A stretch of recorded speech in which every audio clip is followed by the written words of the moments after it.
What's good, family? It's me, Coach 67 Sports TV. Shout out to the awesome and amazing LDBC, Lions and Broadcasting Community. Shout out to the Louisiana All-American Sports Network. And shout out to the greatest university in the world, the Southern University, home of the mighty Jaguars. In this particular episode, I'm going to talk about a variety of different issues in this video. The first thing I'm going to talk about is some transfer news in the transfer portal. SU recruit spotlight, breaking news. Millsaps College transfer long snapper Connor Perritt from Winsboro, Louisiana, has announced his commitment to Southern University. Perritt has 4 years of eligibility remaining.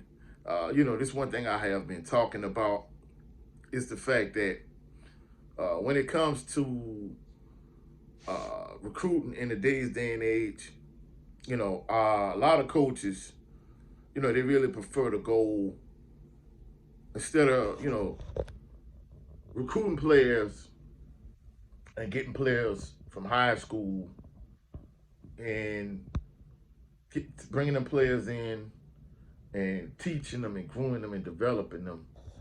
A lot of coaches only get like a certain portion of their players from the high school ranks, because in today's day and age, you don't have the luxury of waiting 2-3 years to wait for players to develop, because in many instances, if you have to sit back and wait that long for those players to develop, as a head coach, guess what? You might be teaching them players, grooming them, and developing them for the next head coach. And a few videos back, I talked about how, Southern University head coach, Coach Terrence Graves, he's been getting a lot of players, from the JUCO ranks. And the crazy thing about it is, I stumbled upon a video today where, one of the SMU coaches, he was talking to some high school players. First and foremost, he was saying, y'all playing on a high school level, y'all going on a high school level. But for you to be in high school and be recruited, you have to be a great player.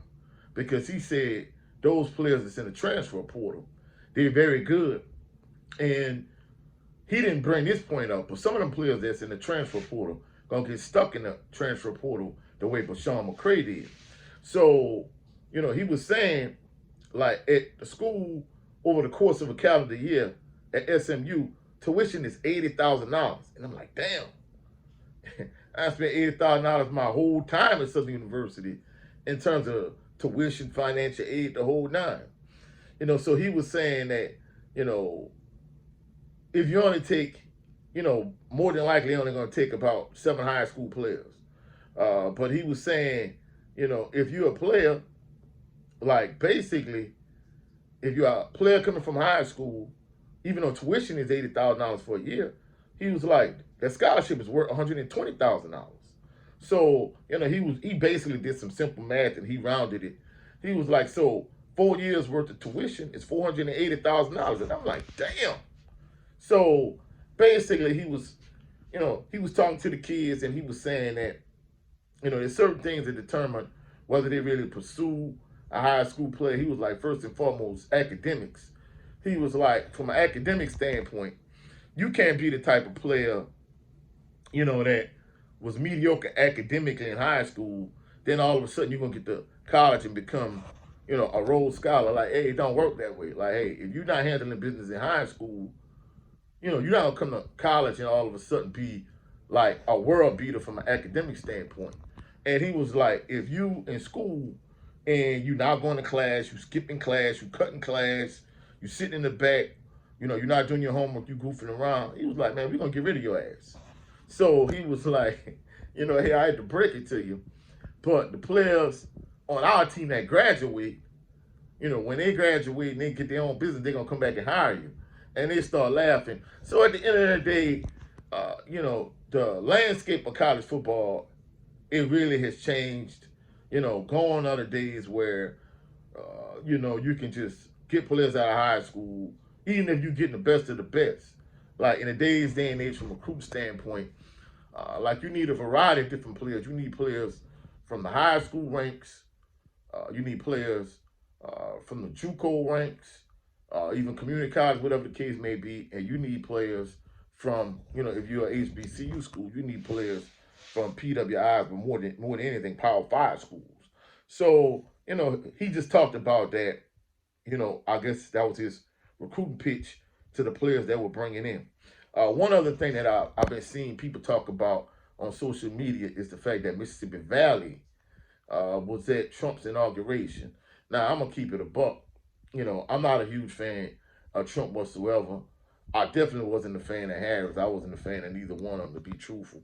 I'm not, a big politic guy, but, in this past presidential election, I saw a lot of nonsense on both sides of the ledger, but a lot of people took offense to like Mississippi Valley going to the inauguration because basically they needed the financial compensation. And I'm like, well, truthfully speaking, Mississippi Valley shouldn't be in a situation where they need to go to the inauguration to take the handout, as far as I'm concerned. But I mean, it kind of is what it is. I mean, you know, Mississippi Valley, they're in a bad way right now. More than anything, I just don't want them to end up being like a Morris Brown type institution where the school goes under and all the rest of us in the SWAT, we just kind of looking around saying, hey, that's sad, it's unfortunate. Now we don't want it to be that type of situation. But from a governmental standpoint, and I done talked about this on multiple videos, uh, just Southern University alone is owed over $1 billion by the state of Louisiana. So all HBCUs in general, we talk about Southern, Grambling, Alabama State, Alabama A&M, Mississippi Valley, Prairie View, whoever you talking about, all HBCUs collectively are owed over $12 billion. So, we always talk about, we always see news stories talking about the misappropriation of funds at HBCUs, but the HBCUs are underfunded. And I don't care what nobody say, I remember when I was at Southern, they always talked about some type of scandal at Southern University. And it used to piss me off because guess what? The scandals at LSU, when it was talking about misappropriating funds, it was way more funds being misappropriated at LSU. But guess what? They had a lot more funds to misappropriate. And a lot of times when they had issues at LSU, they would just sweep them under the rug. Whereas at Southern, they would shine spotlight on it. And it just aggravated me to no extent that like the double standard when it came to news coverage. I'm gonna keep it a buck. That's part of the reason why I'm not a super huge fan of WAFB and WBRZ from a news coverage standpoint, because whether we talk about from a news coverage standpoint or whether we talk about from a funding standpoint, just in a vacuum, just watching LSU and watching Southern, both of them are fruit, but it was like comparing apples and oranges. So that's why I never could stand, the way news coverage was covered when it came to certain topics. And not only that, but from a funding standpoint, Mississippi Valley shouldn't be in a position where they need to go to Trump's inauguration to get money. But, it is what it is. That's just how I see things from my perspective.